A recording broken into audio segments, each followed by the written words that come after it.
Oke, setelah kita pelajari apa yang disebut dengan distraksi internal dan eksternal, sekarang kita ngisi worksheet-nya ya, yang membuat informasi yang ada di kelas ini, terutama tentang distraksi ini, menjadi relevan dalam kehidupan Anda. Oke, so kolom yang pertama adalah apa aja distraksi internalnya, kemudian strateginya apa. Ya, ingat bukan cuma diidentifikasi, tapi Anda juga harus tahu gimana cara mengatasinya atau mengantisipasinya. Ya, yang kedua adalah distraksi eksternal dan juga strateginya. Oke, nah kita mulai dengan yang internal dulu ya. Nah, buat saya adalah biasanya pada saat saya lagi fokus, mungkin ini terjadi juga sama Anda, biasanya saya punya perasaan, kemudian pikiran yang tiba-tiba lewat, yang bikin saya jadi khawatir atau cemas.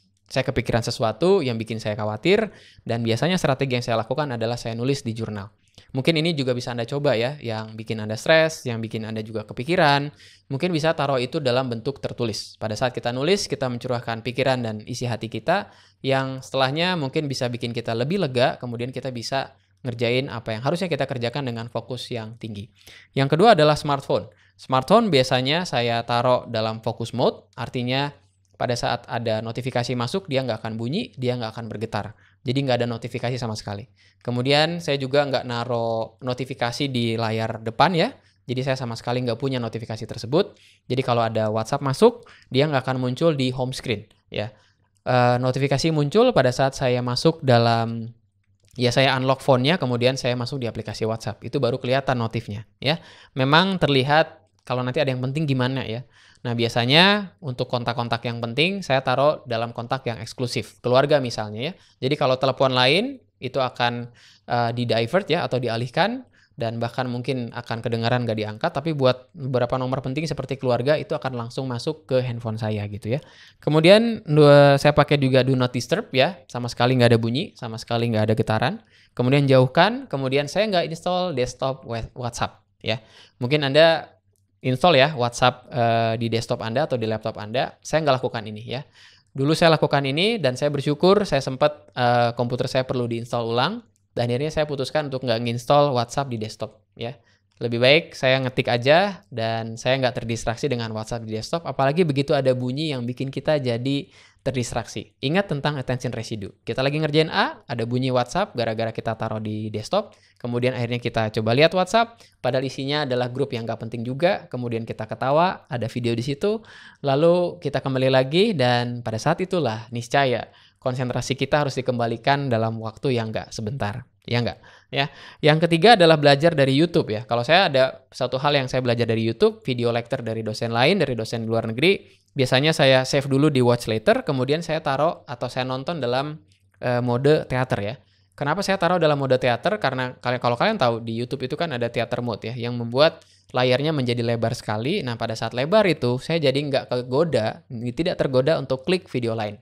Biasanya kalau nggak di theater mode kan kita nonton di sebelah kiri ya, kemudian kayak gini ya, kita nonton di sebelah kiri, kemudian ada list video yang justru bikin kita jadi terdistraksi. Oke, nah saya coba lakukan itu di mana saya nonton atau saya belajar dengan theater mode ya. Nah, sekarang kita masuk ke distraksi eksternal dan strateginya. Untuk rekan kerja, saya biasa pergi ke kampus pagi-pagi. Jarang ada teman kantor yang datang 6:30 pagi ke kampus ya.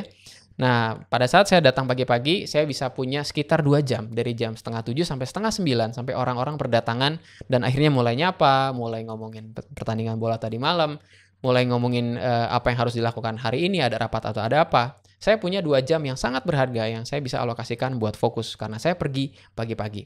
Oke? Buat mahasiswa saya juga tahu, saya adalah orang yang morning person, kalau bisa saya taruh kuliah di pagi-pagi, maka saya akan taruh kuliah di pagi-pagi karena pada saat itulah saya punya level konsentrasi yang paling tinggi. Saya bisa fokus pada pengajaran, saya bisa fokus sama mahasiswa. Oke. Kemudian ada request di luar office hour ya. Office hour ini biasa saya tetapkan mulai dari jam 7 ya sampai sekitar jam 16 ya. Gitu. Nah, jam 7 sampai jam 16 biasanya saya nggak sampai matiin handphone sih. Biasanya saya memang taruh handphone di rumah kalau saya lagi jalan sama anak saya atau dengan istri, maka saya nggak bawa handphone. Dan setiap request yang muncul di atas jam 4 sore biasanya saya tidak layani. Saya cuma lihat doang dan saya dengan sengaja membuat checklist biru di handphone yang entah itu rekan kerja, entah itu mahasiswa ya, supaya mereka bisa respect waktu yang saya punya sekarang, di mana saat jam 4 sampai jam 9 malam sampai jam 7 malam itu adalah waktu bersama dengan keluarga ya. Ingat prinsipnya, mungkin Anda juga bisa lihat di prinsip ini di video atau di kelasnya tentang mengatur waktu dalam tanda kutip. Prinsipnya seperti ini. bagaimana kita melihat waktu kita, bagaimana kita memperlakukan waktu kita, itu adalah satu pesan buat orang lain. Jadi kalau kita melayani request pekerjaan kita di luar dari jam kerja, maka kita tanpa sadar memberikan izin untuk orang ganggu kita di luar jam kerja. Hal yang sama saya lakukan di weekend ya, dan mungkin Anda nggak punya privilege yang sama, nggak punya satu leverage yang sama juga. Buat saya ini adalah satu kemewahan. Saya bisa dengan bebas menentukan saya mau balas atau enggak di atas jam 4 sore. Oke. Nah, cara saya untuk bisa stick dengan habit ini adalah saya mengingatkan diri sendiri. Kemudian saya taruh handphone di rumah, kemudian saya pergi jalan-jalan ya. Itu adalah cara saya untuk mengingatkan bahwa this is my time for my family. Di mana saya udah doing well dari jam 7 sampai jam 4 sore. Kalau Anda bisa praktekkan, rasanya kehidupan Anda akan jauh lebih baik ya, karena itu yang saya rasakan dalam beberapa bulan terakhir. Yang ketiga adalah takut mengecewakan orang lain. Saya mulai mengingatkan diri sendiri apa yang penting ya.